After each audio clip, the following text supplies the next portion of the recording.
മനുഷ്യക്കടത്തും നിർബന്ധിത മതപരിവർത്തനവും ആരോപിച്ച് ഛത്തീസ്ഗഡിൽ അറസ്റ്റിലായ മലയാളി കന്യാസ്ത്രീകളുടെ കേസാണ് ഇന്ന് ഡീകോഡ് ചെയ്യുന്നത്. കേസ് NIA കോടതിയിലേക്ക് എത്തുകയാണ്. ജാമ്യാപേക്ഷ പരിഗണിക്കാൻ അധികാരമില്ലെന്ന് പറഞ്ഞായിരുന്നു സെഷൻസ് കോടതിയുടെ നടപടി. ഇതോടെ കന്യാസ്ത്രീകൾ ജയിലിൽ തുടരുകയാണ്. കന്യാസ്ത്രീകളുടെ ജാമ്യാപേക്ഷയെ ഛത്തീസ്ഗഡ് സർക്കാർ എതിർത്തത് നമ്മൾ കണ്ടു. ബജ്രംഗ് ദൾ വാദത്തെ കോടതിയിൽ പ്രോസിക്യൂഷൻ അനുകൂലിക്കുകയും ചെയ്തു. ഈ ജാമ്യം നൽകിയാൽ മതപരിവർത്തനം ആവർത്തിക്കുമെന്നായിരുന്നു ബജ്രംഗ് ദളിന്റെ വാദം. ബജ്രംഗ് ദളിന്റെ പ്രവർത്തകർ പുറത്തു നടത്തിയ ആഹ്ലാദ പ്രകടനവും കോടതി ചേരുന്നതിന് മുമ്പ് തന്നെ രാവിലെ മുതൽ തന്നെ നമ്മൾ കണ്ടുകൊണ്ടിരിക്കുകയാണ്. ബിലാസ്പൂർ NIA കോടതി നാളെ ഹർജി പരിഗണിക്കും എന്നുള്ള വിവരങ്ങളുണ്ട്. നമുക്കാദ്യം കേസിന്റെ നിലവിലെ സ്ഥിതി എന്താണ് എന്ന് പരിശോധിക്കാം. ഛത്തീസ്ഗഡിൽ ഇന്ന് സംഭവിച്ചത് എന്ത് എന്നാണ് പരിശോധിക്കുന്നത്. ഇതിൽ ജാമ്യാപേക്ഷ ദുർഗ് സെഷൻസ് കോടതി ഇന്ന് പരിഗണിക്കാൻ സാധിക്കില്ല എന്നാണ് കോടതി പറഞ്ഞത്. അങ്ങനെ അത് പരിഗണിക്കാതെ തള്ളുകയായിരുന്നു. ഒപ്പം തന്നെ ബജ്രംഗ് ദളിന്റെ വാദം ബിലാസ്പൂർ NIA കോടതിയാണ് ഇത് അന്വേഷിക്കേണ്ടത്, ഈ പരിധിയിൽ വരുന്നതല്ല എന്നൊക്കെയുള്ള വാദം കോടതി അംഗീകരിക്കുകയായിരുന്നു. അതും നമ്മൾ ഇന്ന് കണ്ടതാണ്. ഇനി ഹർജി നാളെ പരിഗണിക്കുമെന്നാണ് നമുക്ക് അറിയുന്നത്.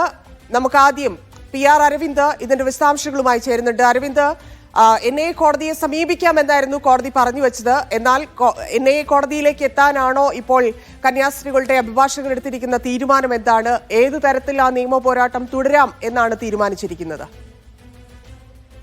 തന്നെ മനുഷ്യക്കടത്തും അതുപോലെ തന്നെ മതപരിവർത്തന കുറ്റങ്ങൾ ചുമത്തിയ കേസിൽ സമർപ്പിക്കപ്പെട്ട ജാമ്യാപേക്ഷ ഇന്ന് പരിഗണിക്കാൻ തങ്ങൾക്ക് സാധിക്കില്ല എന്നതായിരുന്നു ദുർഗിലെ സെഷൻസ് കോടതി വ്യക്തമാക്കിയത്. ഈ രണ്ട് കുറ്റങ്ങളും ഉള്ളതിനാൽ കേസ് പരിഗണിക്കേണ്ടത് NIA കോടതിയാണെന്ന് സെഷൻസ് ജഡ്ജി പറയുകയായിരുന്നു.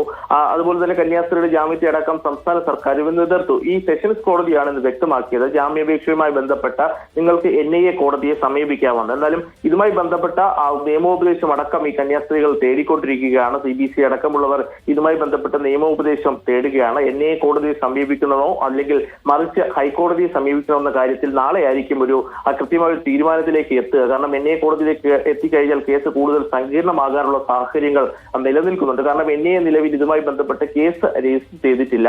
ഈ നിലവിൽ പോലീസാണ് ഈ കേസ് എടുത്തിരിക്കുന്നത്. അതുകൊണ്ട് തന്നെ ഹൈക്കോടതിയെ സമീപിക്കാനോ അല്ലെങ്കിൽ NIA കോടതിയെ സമീപിക്കുവാനോ ഉള്ള തീരുമാനം നാളെ ആയിരിക്കും എടുക്കുക. നാളെ ആയിരിക്കും ഇതുമായി ബന്ധപ്പെട്ട ജാമ്യാപേക്ഷ സമർപ്പിക്കുക. അതേസമയം രാഷ്ട്രീയ പാർട്ടികളും അതുപോലെ തന്നെ മറ്റു പാർട്ടികൾ BJP പ്രതിനിധികളടക്കം അവിടെ എത്തിയിട്ടുണ്ട്. അവർ NIA കോടതി സമീപിക്കുമെന്നും അറിയിച്ചിട്ടുണ്ട്. പക്ഷേ ഇതുമായി ബന്ധപ്പെട്ട് കൃത്യമായ ഒരു തീരുമാനത്തിലേക്ക് എത്തിയിട്ടില്ല എന്നതാണ് നമുക്ക് മനസ്സിലാകുന്നത്. എന്തായാലും സംസ്ഥാന സർക്കാർ അടക്കം ഇന്ന് ശക്തമായി തന്നെ ഈ ജാമ്യാപേക്ഷയെ എതിർത്തിരുന്നു. പ്രോസിക്യൂഷൻ കൃത്യമായി ഈ ജാമ്യാപേക്ഷയെ എതിർത്ത് സെഷൻസ് കോടതിയിൽ നിലപാട് എടുത്തിരുന്നു. കാരണം ബജറംഗ് ദൾ വാദത്തെ തന്നെ പ്രോസിക്യൂഷൻ അവിടെ ചൂണ്ടിക്കാണിക്കുകയായിരുന്നു. കാരണം ഇത്തരം ജാമ്യം നൽകിയാൽ മതപരിവർത്തനം ആവർത്തിക്കുമെന്നതായിരുന്നു ബജറംഗ് ദളിന്റെ വാദമുണ്ടായത്. ആ വാദം തന്നെ സംസ്ഥാന സർക്കാരും ഉയർത്തിയിരുന്നു. എന്തായാലും സെഷൻസ് കോടതിയിലേക്ക് ഈ കേസ് പോവുക. സെഷൻസ് കോടതി എന്തായാലും ഈ കേസ് പരിഗണിക്കില്ല എന്ന് വ്യക്തമാക്കിയിട്ടുണ്ട്. ഹൈക്കോടതിയിലേക്കാണോ അതുപോലെ തന്നെ NIA കോടതിയിലേക്കാണോ ഈ ജാമ്യാപേക്ഷയുമായി ഇനി കന്യാസ്ത്രീകൾ മുന്നോട്ട് പോകുക എന്നതാണ് ഇപ്പോൾ എല്ലാവരും ഉറ്റുനോക്കുന്നത്. നാളെ ആയിരിക്കും ഇതുമായി ബന്ധപ്പെട്ട ഒരു തീരുമാനമുണ്ടാകുക. അതേസമയം നമുക്കറിയാം ഈ ഹർജിയുമായി ബന്ധപ്പെട്ട് വലിയ രീതിയിലുള്ള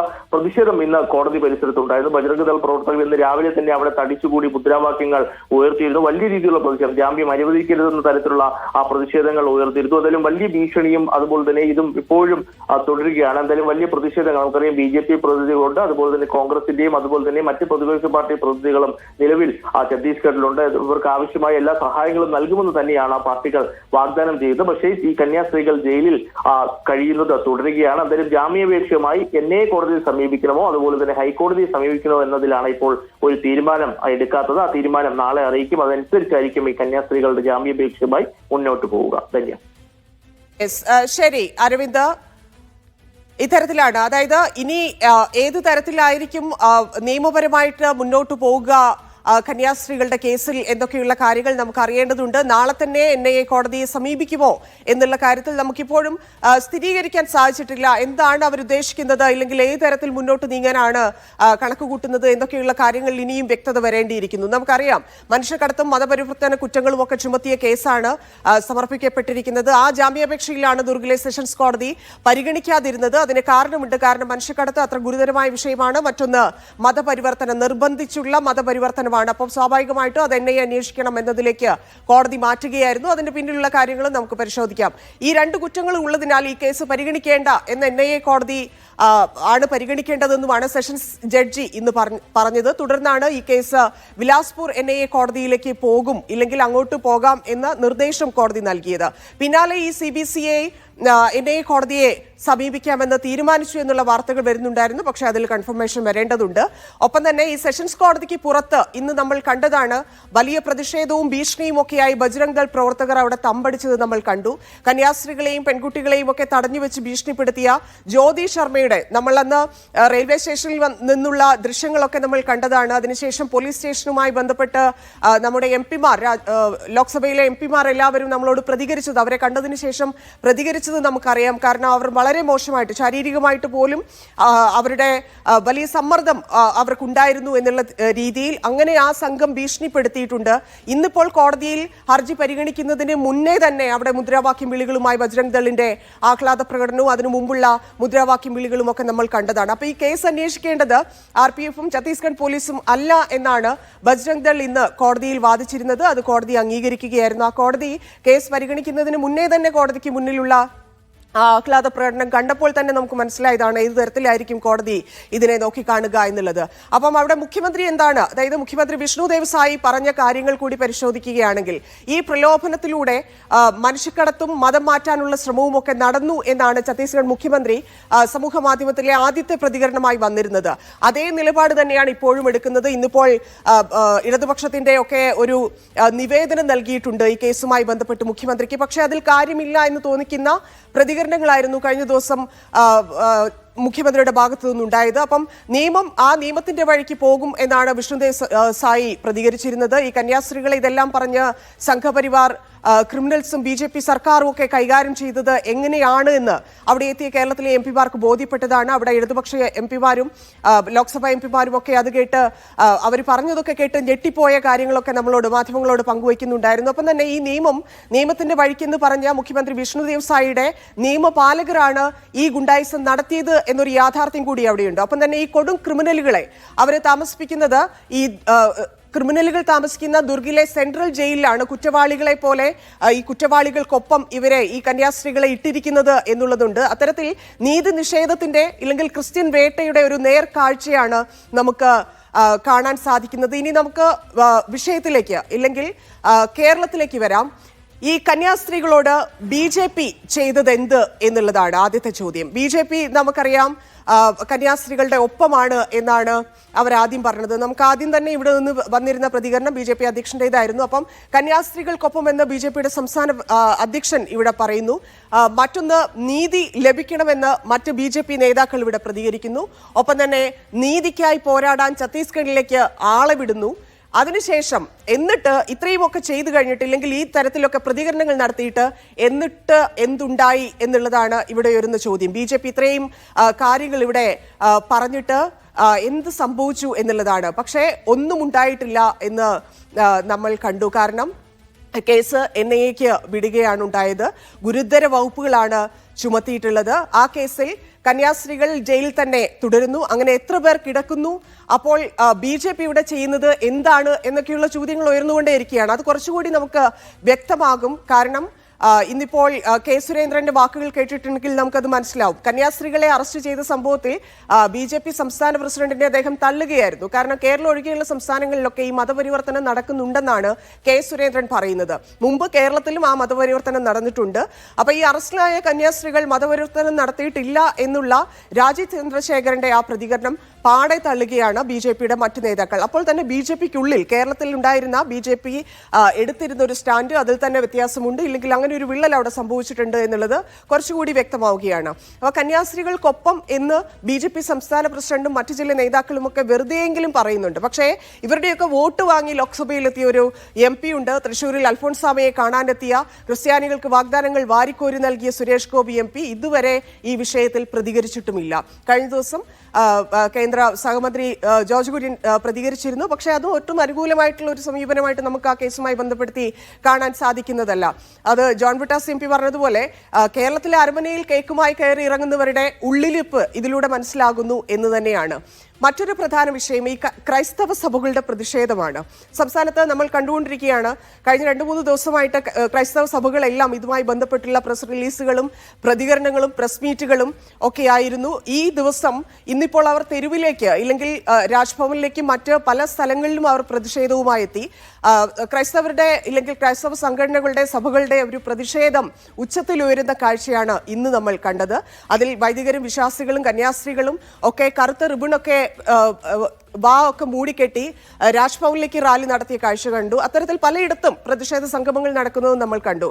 പക്ഷേ ഇവർക്ക് ഈ കാര്യം മനസ്സിലാകുന്നുണ്ടോ? അതായത് ഇതിപ്പോൾ എന്തുകൊണ്ട് സംഭവിച്ചു ഇല്ലെങ്കിൽ എന്തുകൊണ്ട് ഇത്രയ്ക്ക് വലിയ ചർച്ചയായി എന്നൊക്കെയുള്ള കാര്യങ്ങൾ നമ്മൾ പരിശോധിക്കണം. നമ്മൾ സ്വാഭാവികമായിട്ടും വിചാരിക്കും ഇത് മലയാളി കന്യാസ്ത്രീകളായതുകൊണ്ട് മാത്രമാണ് ഇത് ഇത്രയധികം ചർച്ച ചെയ്യപ്പെട്ടത്. പക്ഷേ അത് മാത്രമല്ല എന്നുള്ളതാണ്. ഇതൊരു ഒറ്റപ്പെട്ട സംഭവമല്ല. ഇതിനു മുൻപ് ഇത്തരത്തിലുള്ള സംഭവങ്ങൾ ഉണ്ടായിട്ടുണ്ട്. കന്യാസ്ത്രീകൾ ആക്രമിക്കപ്പെട്ടിട്ടുണ്ട്, പുരോഹിതർ ആക്രമിക്കപ്പെട്ടിട്ടുണ്ട്, ക്രിസ്തീയ ദേവാലയങ്ങൾ നോർത്തിൽ ആക്രമിക്കപ്പെട്ടിട്ടുണ്ട്. പക്ഷേ എന്തുകൊണ്ട് ഇത് ഇത്രയധികം ചർച്ചയാകുന്നു എന്നത് പരിശോധിക്കുമ്പോഴാണ് ആ പ്രധാനപ്പെട്ട ഒരു ചോദ്യം ഉയരുന്നത്. ഈ കഴിഞ്ഞ കുറേ കാലമായിട്ട് പല കാരണങ്ങൾ കൊണ്ട് കേരളത്തിൽ നമ്മൾ കണ്ടുകൊണ്ടിരിക്കുകയാണ് BJPക്ക് അനുകൂലമായ നിലപാട് സ്വീകരിച്ച സഭകൾ, ബിഷപ്പുമാർ, അവർക്ക് ഈ കാര്യങ്ങൾ മനസ്സിലാകുന്നുണ്ടോ എന്നുള്ള വലിയ ചോദ്യത്തിലേക്കാണ് കാര്യങ്ങൾ വന്നു നിൽക്കുന്നത്. അപ്പം ഈ സഭയ്ക്കും കാസയ്ക്കും കാര്യം മനസ്സിലായോ എന്നുള്ളതാണ് ഇവിടെ ഏറ്റവും കൂടുതൽ വിദ്വേഷമുണ്ടാക്കുന്നത്. ഈ കാസ BJPയുമായി ചേർന്നില്ലെങ്കിൽ ആ രീതിയിലുള്ള അനുകൂല നിലപാടുകൾ എടുക്കുന്നത് സഭ ഏതു തരത്തിലാണ് കാര്യങ്ങൾ കൈകാര്യം ചെയ്തത് ഈ ലാസ്റ്റ് 2 ഇയേഴ്സിൽ എന്നൊക്കെയുള്ള കാര്യങ്ങൾ നമ്മൾ കണ്ടുകൊണ്ടിരിക്കുകയാണ്. അത് പ്രത്യേകിച്ച് തെരഞ്ഞെടുപ്പ് സമയത്ത് ഏത് രീതിയിലാണ് സഭ പ്രവർത്തിച്ചുകൊണ്ടിരിക്കുന്നത്, കത്തോലിക്ക സഭ പ്രവർത്തിക്കുന്നത് എന്നുള്ളതും നമ്മൾ കണ്ടതാണ്. ഇപ്പോഴെങ്കിലും സഭയ്ക്കും കാസയ്ക്കും കാര്യം മനസ്സിലായോ എന്നൊരു ചോദ്യം കൂടി ഉയരുന്നുണ്ട് സമൂഹത്തിൽ. കാര്യം ഇവർ ഈ കാര്യം കാണാൻ വേണ്ടി ഇസ്ലാം വിരോധം പ്രചരിപ്പിക്കുന്ന സഭയുടെ ഉന്നതരുണ്ട്, കാസയുണ്ട്. അപ്പം ഇവർക്കൊക്കെ ഈ കാര്യം ഇല്ലെങ്കിൽ ഈ ഒരു കാര്യം ബോധ്യപ്പെടുന്നുണ്ടോ എന്നുള്ളത് പരിശോധിക്കണം. ഇനിയെങ്കിലും ഇവർ നടത്തിക്കൊണ്ടിരിക്കുന്ന ഈ ഒരു പരിപാടി നിർത്തുമോ എന്നും നമുക്ക് കണ്ടറിയേണ്ടതാണ്.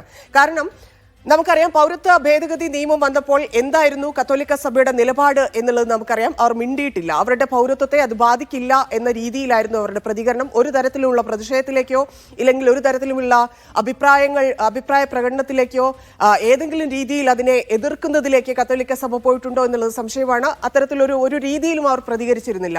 മറ്റൊന്ന്, വൈദികനായ സ്റ്റാൻസാമിയെ കള്ളക്കേസിൽ കുടുക്കി ജയിലിൽ അടച്ചപ്പോൾ മിണ്ടിയിട്ടില്ല.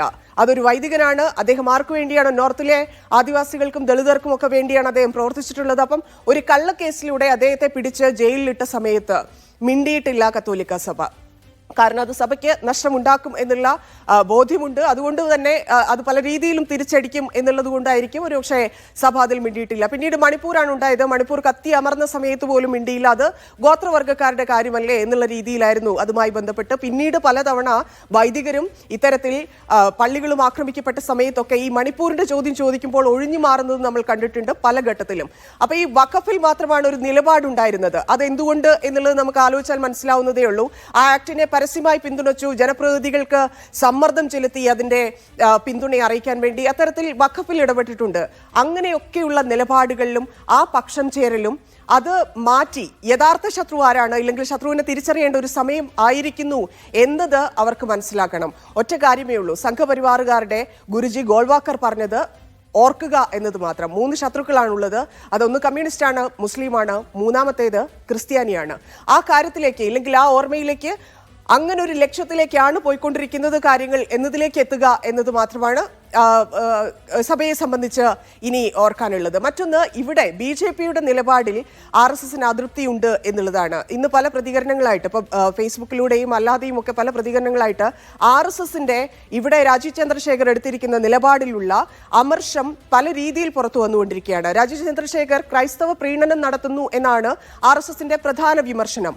അങ്ങനെ ഒരു കൂടിയാലോചനയില്ലാത്ത ഒരു പ്രതികരണമാണോ ഇല്ലെങ്കിൽ സംഘപരിവാറുകാർ എല്ലാവരും ചേർന്നുള്ള ഒരു നിലപാടിലേക്ക് അവരെത്തിയിരിക്കുന്നത് എന്നൊക്കെ തോന്നിപ്പിക്കുന്ന തരത്തിലുള്ള പ്രശ്നങ്ങൾ അതിനിടയിൽ നടക്കുന്നുണ്ട്. അത്തരത്തിൽ വെട്ടിലായിരിക്കുന്നു കേരളത്തിലെ BJP എന്നുള്ളതിലേക്കാണ് ഇന്നിപ്പോൾ ഈ സമയത്തേക്ക് എത്തുമ്പോൾ നമുക്ക് കാര്യങ്ങൾ മനസ്സിലാകുന്നത്. കാരണം അടിയന്തരമായി ഈ പ്രശ്നത്തിന് പരിഹാരം ഉണ്ടാക്കിയില്ല എങ്കിൽ സംസ്ഥാനത്തെ രാഷ്ട്രീയ സാധ്യതകൾക്ക് തട വീഴുമെന്ന ഒരു തിരിച്ചറിവ് BJP സംസ്ഥാന നേതൃത്വത്തിന് ഉണ്ടായിട്ടുണ്ട് എന്നുള്ളത് ശരിയാണ്. നേരത്തെ തന്നെ പുതിയ അധ്യക്ഷനെ തീരുമാനിച്ചതു മുതൽ തന്നെ ഉണ്ടായിരുന്ന പല പ്രശ്നങ്ങളും, ഇതിനിടയിൽ തന്നെയുള്ള ഗ്രൂപ്പുകൾ, പല പിണക്കങ്ങൾ, എല്ലാ രീതിയിലും BJPക്കുള്ളിൽ ഉണ്ടായിരുന്ന സമ്മർദ്ദവും ഇല്ലെങ്കിൽ അവരുടെ പ്രശ്നവും ഒക്കെ പുറത്തു വന്നിരുന്ന ഒരു സമയത്താണ് ഈ പ്രശ്നവും വന്നിരിക്കുന്നത്. അപ്പം കേരളത്തിലൊരു നിലപാടും കേന്ദ്രത്തിലൊരു നിലപാടും ഛത്തീസ്ഗഡിൽ ഒരു നിലപാടും എന്നുള്ള രീതിയിൽ BJPക്ക് എത്ര ദിവസം പിടിച്ചു നിൽക്കാൻ കഴിയും എന്നതുകൂടി പരിശോധിക്കേണ്ടതുണ്ട്. മാത്രമല്ല, ഛത്തീസ്ഗഡിൽ സർക്കാർ കുറച്ച് അയ്യാനുള്ള ഒരു സാധ്യത കൂടി ഈ വിഷയത്തിൽ കാണുന്നുണ്ട്. കന്യാസ്ത്രീകൾക്ക് ജാമ്യം എന്നതിലേക്കൊക്കെ കാര്യങ്ങൾ കടക്കുകയാണെങ്കിൽ ഒരുപക്ഷെ അവർക്ക് പിടിച്ചു നിൽക്കാൻ സാധിക്കും. ഇല്ലെങ്കിൽ കേരളത്തിലെ BJP കുറച്ചുകൂടി സമ്മർദ്ദത്തിലാകും എന്നതിലേക്കാണ് കാര്യങ്ങൾ എത്തിക്കൊണ്ടിരിക്കുന്നത്.